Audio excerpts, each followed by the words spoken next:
I think a big piece of weight loss is like when people say they can't do it, they can't do it. But if you say, why the not me? Why can't I be the skinniest girl? Why can't I get down to this size? Like when you start having that attitude of why not to me, y'all, your life is going to change, because guess what? You can have whatever you want, but you got to make it plain and clear. You got to make it simple. You can't be sending mixed signals out here like, oh, I think I want to lose weight, but I'm afraid to lose weight. But can I actually lose weight? Like, you got to know that I'm that girl and I can lose this weight. So this was me before losing 70 pounds. And this was me thinking once the weight was gone, confidence would just load automatically. Yeah, that did not happen, because no one really talks about the part where the scale goes down, but your brain doesn't catch up.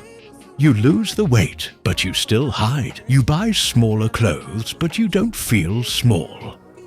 And somehow, you're more visible than ever. So no, this isn't a before and after. It's the in-between phase no one prepares you for. So let's talk about what actually changes after weight loss and what doesn't. Hey guys, welcome back to my channel. My name is Sierra, and here on my channel we are all about creating a life you love. So that being said, we're gonna hop into today's video. So today we are talking about the confidence journey that happens when the scale changes. Now for me and for my story, we're talking about when that scale goes down. I am around 70 pounds down. I had a highest weight of 194 pounds, and today I sit around from anywhere between 125 pounds to 128 pounds. So your girl is in a nice little space. So with that being said, I have had a major weight loss journey essentially. And when it comes to confidence, it's not something that happens overnight. Well, for some people. And for me, it wasn't that. So I have literally been on this mission of me having to build confidence essentially from scratch. So with that being said, let's go ahead and hop into the video. And so the first thing we're going to be talking about is the fear of being seen. I had an abnormal obsession with not being seen, literally hiding. I spent years hiding from the mirror, hiding from photos. I would wear big clothes. I would avoid going out with friends, going out with my boyfriend. I was just in a space to where I just did not want to be seen because I was so uncomfortable in my body. And that just sounds so crazy to say out loud because it's just a sad life, honestly. And I just feel like I've wasted a good portion of my 20s hating how I felt about myself. And that is not a way that we should live life in general. We need to do whatever we need to do to change that headspace if you're feeling like that as well. And the thing is, I thought confidence would just be automatic after weight loss. I truly thought that. But there's obviously times to where I feel great and I'm like, oh yes, sis, you look good. But confidence is something that has to be built from scratch, essentially. And I am on this confidence journey. And it's been a nice little journey, not going to hold you up, but it also shows you all of the things that were holding you back in the past.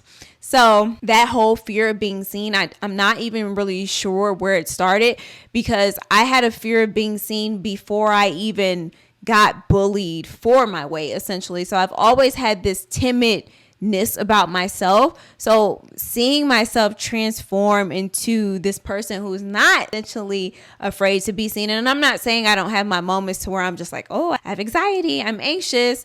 I have moments like that. Like, I'm human. Another thing is, I had this fear of being seen so bad to where I feel like it has somewhat destroyed me socially, because I feel like I don't really know how to hold conversations because I avoided conversations for so long, which is sad, like I said. But that's okay, because we're here now and all we can do is just challenge ourselves to get out of that headspace and really just do whatever we need to do to become a better person, essentially. So let's talk reclaiming my style.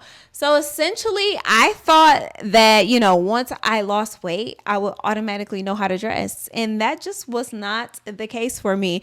I had a lot of trial and error. And like I said in the beginning, I had this fear of being seen. So I would buy bigger clothes essentially. And even my mom would buy me bigger clothes growing up. So it was just something that I was used to.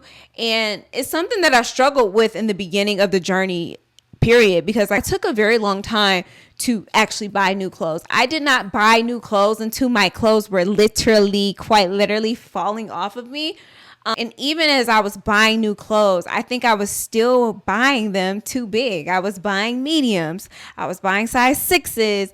And really, I've been a small for a minute, but it took me a while to actually buy the small. And I think that's because I struggle with something called body dysmorphia. I know a lot of people who struggle with weight loss and body image have body dysmorphia. And it's basically like when you don't see yourself as you truly are. It took me a long time to even realize how small I had actually gotten. When I was down 40 pounds, my mom would say, oh, you're getting small. Don't you think you're getting small? And I'm just like, no, because at that point, I kind of still felt the same. I knew I was smaller because my clothes were big, but I'm like, girl, I'm not even that small, so why is you acting like that? But then I literally took some pictures of myself around that same time in a bikini, and I'm like, oh, sis, you is small. You are very small. So I had to be okay. I'm like, oh, Sierra, your body is changing. And that honestly felt so good to me. And I think taking pictures is a big piece of battling that body dysmorphia piece, because there's times where I can be like, oh my God, I just feel so big. But then I take a picture and I'm like, gross, you're skinny. Like, don't say that about yourself. But I think body dysmorphia can even be in the opposite way, because when I go and I look back at photos to me where I'm heavier, I'm just like, I didn't realize I was that big. I truly did not realize that I was that big. I think I would visualize how I looked based on how other people looked because we wore the same size. I knew a lot of girls in middle school and high school who were size 11, size 9, size 13, around that range. And that's mostly the sizes I wore around that range as well. So I'm like, I must look like them. But essentially, I did not look like that at all. And when I look back at the photos, I'm like, oh, sis, you were thick. And that's okay. That is totally okay. But I think I still had a piece of that body dysmorphia because I sat comfortably at 160 pounds because I'm like, oh, this is what a thick girl looks like. But once I actually got under 160 and I got into my 150s, I'm like, oh, I can do this, sis. Once I hit 140, I'm like, oh, sis, you really can do this. And that body dysmorphia piece can be a true battle when it comes to knowing how you look, what kind of clothes that you should wear, how are your clothes gonna fit. I took so long to buy myself clothes because I'm just like, I don't know what size I am. I would fill up carts online of clothes and I would just abandon them. They'll just be gone, lost in the wind, because I was not checking out on clothes. And it was like every time I needed to go somewhere, I had to buy an outfit essentially day of, because I had no clothes that I can just fit and put on that I felt good in because they were too big. And that's a good problem to have. But at the same time, I needed to feel safe enough to where I can actually start to buy clothes. And so that wardrobe piece was very hard for me. And I feel like I'm just now getting into the space to where I feel comfortable with trying new clothes. But I also feel like I'm in a great space now because I can go anywhere and put on anything and it looks good on me. Not even gonna lie to ya. I definitely say when it came to actually starting to build out my new wardrobe, I didn't know where to start. And I think I would just get overwhelmed when I would fill these baskets of clothes. I didn't know what size to get. I'm like, is this going to look crazy on me? And the reason that I felt like things would look crazy on me is because I have so much trauma around trying clothes on. But now I'm in a space to where I feel like I don't really have trauma trying clothes on. I feel empowered trying clothes on because everything looks good on me. I'm not even lying. I'm not trying to be cocky or anything, but everything I try on looks good on me. Versus I can vividly remember me and my friends, we were going to a Q boat ride And I was at Forever 21 trying to find something last minute to wear because, like I said, I never bought myself clothes for real because I was not comfortable and I didn't know what looked good on me. I never really explored that fashion piece. Even when I was younger, my friend would go shopping with me and help me pick out outfits for events. But essentially, just to go back to the Forever 21 story, I cried in the dressing room of Forever 21 because I could not find anything to wear to this boat ride. And all of my friends, they were just finding stuff easily and effortlessly. They know what looked good on them. And I did not have that luxury of knowing what looked good on me because I was always hiding from myself. I was always wearing things that were too big. I was wearing just stretch pants or t-shirts. I tried to play it, I'm just like a relaxed girl. I'm a tomboy kind of thing. But I just didn't know where to start. It was just very overwhelming for me, I can say. But building my new wardrobe has essentially been fun versus in the past. But like I said, when I try things on, mostly everything looks good because this little number I got on right now, y'all, super cute. You can't tell me. You can't tell me that this dress isn't cute. You can't tell me that I don't look good in this dress because I do. And I know that I do. And I'm not cocky. I'm confident in how I look in my body. I'm confident in this outfit. And that feels empowering to me. So if it comes off cocky to other people, so be it. But I've spent so many years hiding from myself. It's time for me to just pop out. I'm sorry, it is. Moral of the story is my outfit is super cute. I think building this new wardrobe is also a healing experience for me as well. Because like I said, I found trying on clothes in the past to be very traumatic and overwhelming. But now it's just such an empowering feeling. So I'm good there, and I love that about myself. All right, so let's talk loose skin and body image issues. Now, we already really touched on body image a little bit before with the body dysmorphia. When it comes to loose skin, I think it really depends on a lot of different factors. Age, the quality of your skin, how big you've gotten, how long the skin has been stretched. And essentially with me spending most of my life overweight, my skin has been stretched for a very long time. So I actually got air sculpt done on my arms because my arms were a very stubborn area for me. I got down to 125 pounds and the arms were still looking like they were 190 pounds.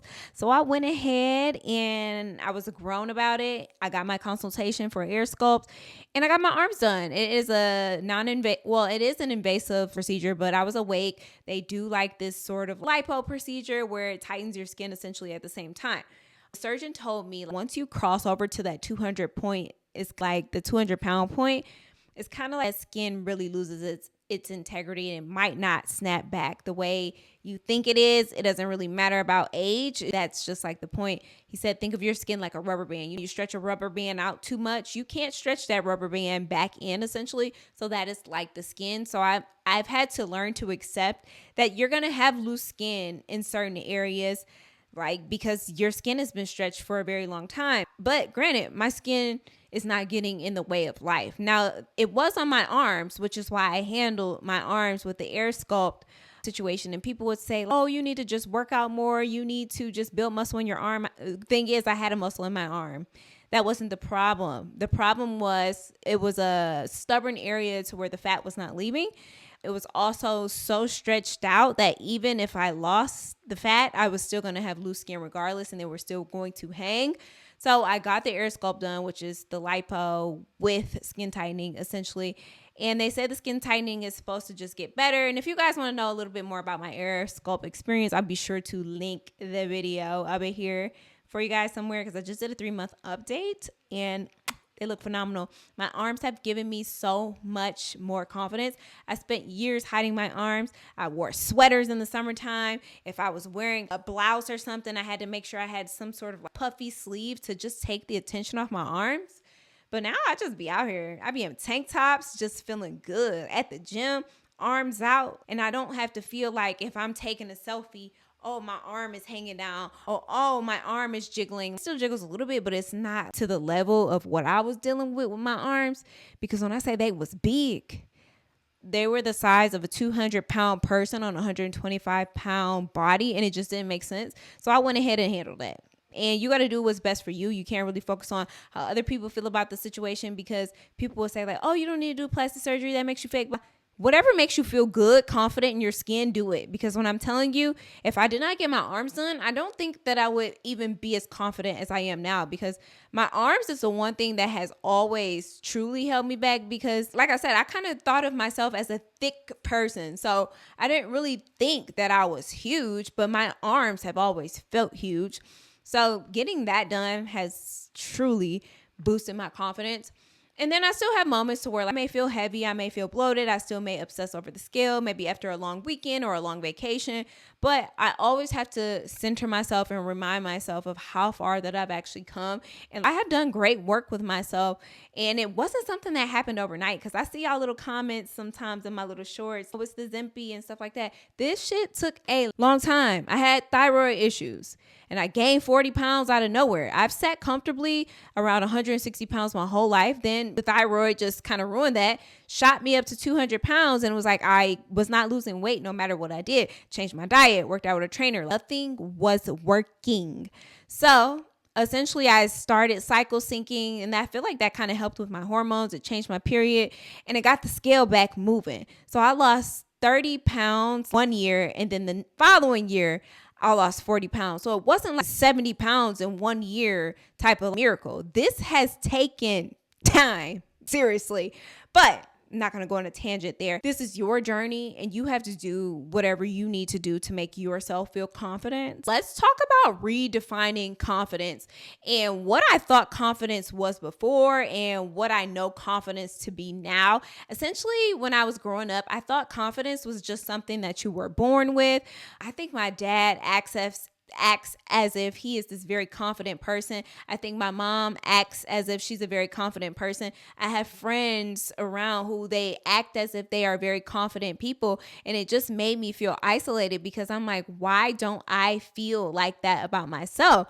Now, knowing what I know now as an educated individual, that stuff has to be trained up in you. You have to build your children's confidence when they're young. But I had younger parents, so I know they wasn't thinking about, oh, we have to do this to make sure she's confident. And then on top of that, I had the weight problem. So it was like, once the weight problems, the bullying, you really would have had to work to build up that confidence in that space. So now I have learned that confidence is really less about the scale and more about how I actually treat myself. I wasn't treating myself well when I was heavier. I didn't like how I felt. I talked to myself, didn't respect my boundaries with myself. I just was not good to myself. But now I feel like that I really have boundaries with myself. I know what I can do and what I can do. I know how to talk to myself. Like, I know that I can do it. And I think a big piece of weight loss is like, when people say they can't do it, they can't do it. But if you say, why the not me? Why can't I be the skinniest girl? Why can't I get down to this size? Like, when you start having that attitude of why not to me, y'all, your life is going to change, because guess what? You can have whatever you want, but you got to make it plain and clear. You got to make it simple. You can't be sending mixed signals out here like, oh, I think I want to lose weight, but I'm afraid to lose weight. But can I actually lose weight? Like, you got to know that I'm that girl and I can lose this weight. And that's the kind of attitude that you have to have about yourself. I know that confidence is the feeling of being safe to be seen without needing to be perfect. I always felt like, oh my God, if this was enough, or if that was enough, or if I did this, or if I did that, it was always some sort of like, objection or speculation that had to go on with it. I don't know if those are the right words, but we just gonna leave it there.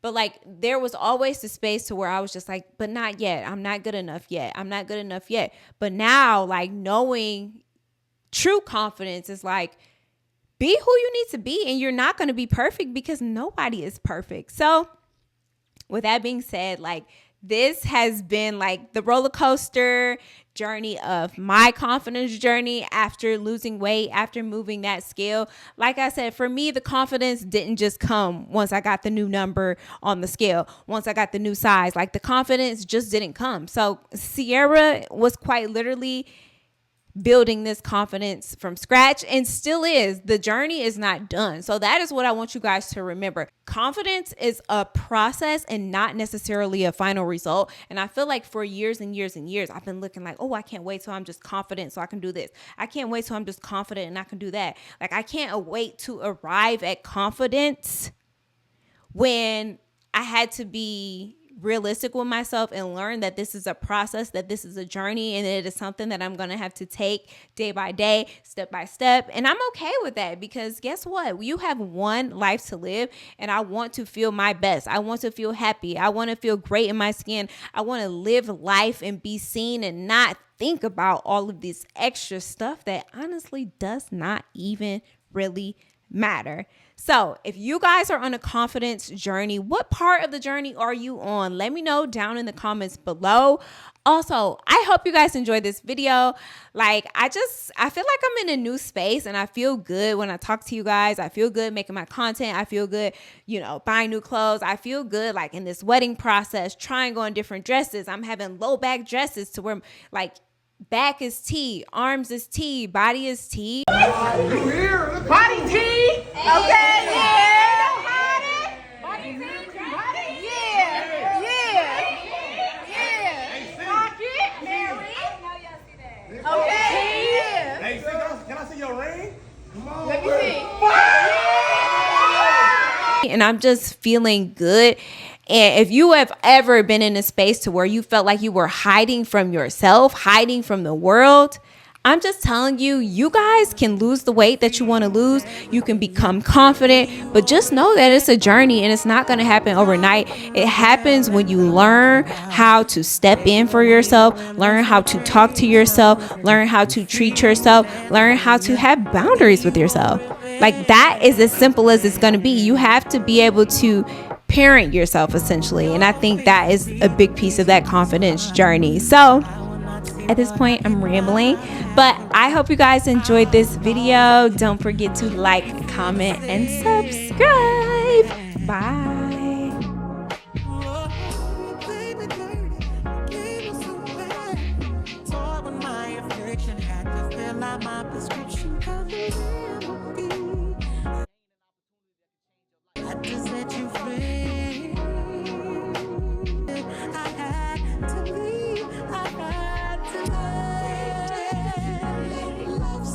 You free to fly your pretty wings around.